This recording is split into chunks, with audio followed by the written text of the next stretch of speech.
Hi friends, இப்போ நான் ஒரு ஸ்டோரி சொல்கிறேன். இதை பார்த்து நீங்கள் பயந்துட்டிங்கன்னா நான் பொறுப்பு இல்லைங்க. அதனால் கொஞ்சம் சின்ன குழந்தைகள் எல்லாருமே இந்த ஸ்டோரி பார்க்க வேண்டாம். ஓகே, இது ஒரு நிஜமாக நடந்த ஒரு நிகழ்வு தான் சொல்கிறேன். நல்லா லிசன் பண்ணுங்கள். ஓகே, ஒரு 5 இயர்ஸ் பிஃபோருங்க ஒரு கிராமம் இருக்குது. அந்த கிராமத்தில் நடுவப்பட்டி, அந்த கிராமத்தோட பேர் நடுவப்பட்டி. அதில் கொஞ்சம் அந்த கிராமத்தோட ஒரு எல்லையில் ஒரு ஏழ்மையான ஒரு குடும்பம். அந்த குடும்பத்தில் ஒரு சிறுவன், ஒரு பையன் இருக்கான். ஒரு 8th ஸ்டாண்டர்ட் படிக்கிறான்.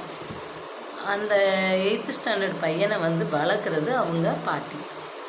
சரிங்களா? அந்த பாட்டி தான் அந்த பையனை வளர்க்குறாங்க. அவங்க அப்பா அம்மா ஏதோ உடம்பு சரியில்லாமல் இருந்து இறந்து போயிட்டாங்க.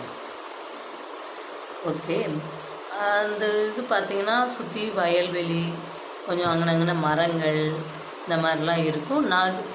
அவங்க இடம் அங்கே தான் இருந்ததுனால ஒரு சிறிய லெவலில் ஒரு குடிசை வீடு மாதிரி போட்டு அங்கே வாழ்ந்துக்கிட்டு இருந்தாங்க. ஏன்னா அவங்களுக்கு பெரிய அளவு வருமானம் எதுவும் இல்லை. அதனால் தனிமையான வீடு தான் அது. அங்கே இருந்தாங்க. நல்லா தான் போய்கிட்டு இருந்துச்சு. பாட்டி டெய்லியும் அந்த பையனுக்கு சமையல்லாம் செஞ்சு கொடுக்க, அவனுக்குரிய உதவிகள்லாம் பண்ண, அவனும் போய் 8th ஸ்டாண்டர்ட் நல்லா பக்கத்தில் தான் இருக்குது ஸ்கூலு, போய் படிச்சுட்டு வந்துக்கிட்டு இருந்தான். இப்படியே சில காலங்கள் போய்கிட்டு இருந்துச்சு.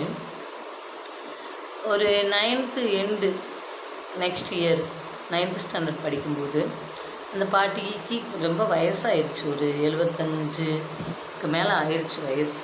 அதனால் வயசானாலே அப்படியேவும் கொஞ்சம் டவுன் ஆகும் இல்லையா? அந்த மாதிரியே பாட்டி கொஞ்சம் கொஞ்சமாக அப்படியேவும் அவங்க உடல்நிலையில் கொஞ்சம் சரியில்லாத நிலைமை ஆயிடுச்சு.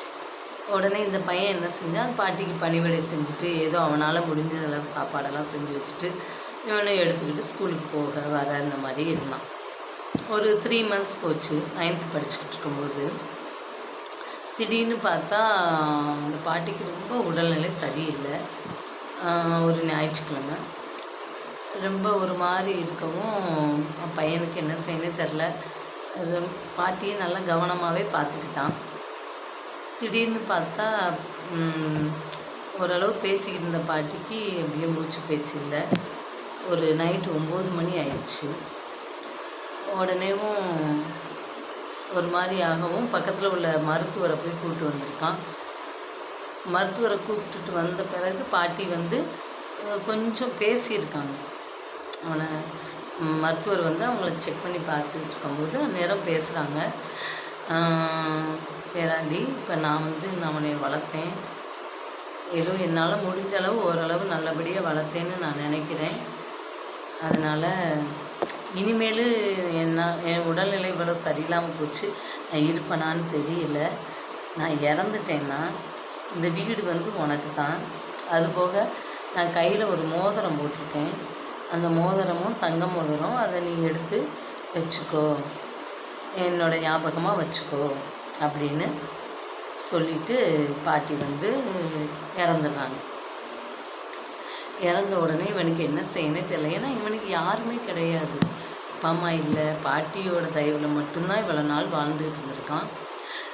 தூரத்து சொந்தம்னு பார்த்தா மாமா, அந்த மாதிரி தூரத்து சொந்தம் இருக்காங்க. அவங்களும் அந்த ஊருக்குள்ளே இருக்கிறாங்க, ரொம்ப பக்கத்துலலாம் இல்லை.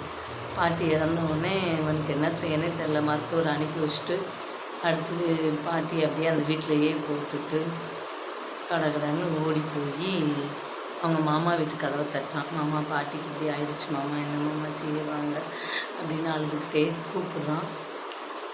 கூப்பிடும்போது மாமாவும் சரி வாப்பா அப்படின்ட்டு அந்த பையனை, சைக்கிள் தான் வச்சுருக்கார் மாமா, சைக்கிளில் ஏறி உட்காருன்னு சொல்லி வேகமாக ஓட்டிகிட்டு வர்றாங்க. அந்த மாமாவோட அத்தை அவங்கெல்லாம் யாரும் இல்லை. நேரம் ஒரு ஊருக்கு போயிட்டாங்க அவங்கெல்லாம். உடனே சரி, ரொம்ப உடம்பு சரியில்லாமல் இருந்தவங்கனால ரொம்ப நேரம்லாம் வச்சுருக்க வேண்டாம் அப்படின்ட்டு போய் இடுகாட்டில் போய் புதைச்சிடுவோம், அவங்க முறைப்படி என்னென்ன பண்ணணுமோ பண்ணுவோம் அப்படின்ட்டு பாட்டியை அந்த பரிகாரமெல்லாம் முறைப்படி அந்த சடங்குகள்லாம் பண்ணி 2 பேருமா போய் பெதைச்சிட்டு வர்றாங்க. பெதைச்சிட்டு வந்தோடனே மாமா வந்து சரிப்பா நான் வீட்டுக்கு போயிட்டு வரேன் அப்படின்ட்டு போயிட்டார். தம்பி மட்டும்தான் நைட்டு வீட்டில் படுத்திருக்கான். படுத்திருக்கும்போது பாட்டியோட வளர்ப்பு இதெல்லாம் யோசித்து ரொம்ப ஹாப்பியாக ஒரு சந்தோஷம் கலந்த அழுகையோடு படுத்திருக்கான். உடனே டக்குன்னு ஞாபகம் வருது, எல்லாமே கரெக்டாக பண்ணோமா அப்படின்னு, பாட்டிக்கு சடங்கெல்லாம் கரெக்டாக பண்ணோமா அந்த மாதிரிலாம் யோசிச்சுட்டு இருக்கும்போது டக்குன்னு ஒரு யோசனை வருது. ஐயோ, பாட்டி வந்து நம்மகிட்ட இப்படி சொன்னாங்க, இந்த மோதிரத்தை என் ஞாபகமாக வச்சுக்கோடா அப்படின்னு சொன்னாங்க. ஆனால் நம்ம வந்து அதை எடுக்காமலே பதைச்சிட்டோமே, நம்ம என்ன செய்ய அப்படின்ட்டு யோசிக்கிறான். மறுபடியும் மாமா வீட்டில் போய் கூப்பிட்டோம்னா மாமா வீடு ரொம்ப தூரம், பேசாமல் நம்மளேவும் சுடுகாட்டுக்கு போய் ஏதாவது பண்ணுவோம் அப்படின்ட்டு குடுன்னு, ஏன்னா வண்டி எதுவுமே கிடையாது நம்ம வீட்டில். வேகமாக ஓடி போய் அந்த மண்ணை இப்படி எடுத்து பாட்டி பதைச்சிருக்கதை எடுத்து பார்க்குறான். ஃபஸ்ட்டு இந்த பாடி பார்ட்ஸ் கொஞ்சம் தெரிகிற மாதிரி இருக்குது. அப்புறம் கை மட்டும் லைட்டாக தெரியுது. உடனே விரல்கள்லாம் தெரியுது அப்படின்ட்டு கரெக்டாக அந்த கையை பிடிச்சி மோதிரத்தை எடுத்து பார்க்குறான். எடுக்க முடியல. உடனே பக்கத்தில் ஒரு நைஃப், கத்தி இருக்குது. ஏன்னா பயம், அவன் மட்டும்தானே இருக்கான், அதனால் என்ன செய்யனே தெரில. ஆனால் பாட்டி சொன்ன மாதிரி மோதிரத்தை எடுக்கணும். அதனால் அந்த நைஃபை எடுத்து பாட்டியோட அந்த மோதிர ஃபிங்கரை இப்படி கட் பண்ணி மோதிரத்தை எடுத்து போட்டுக்கிட்டு குடுன்னு ஓடி வீட்டுக்கு வந்துட்டான். வந்து இப்படி இழைக்குது.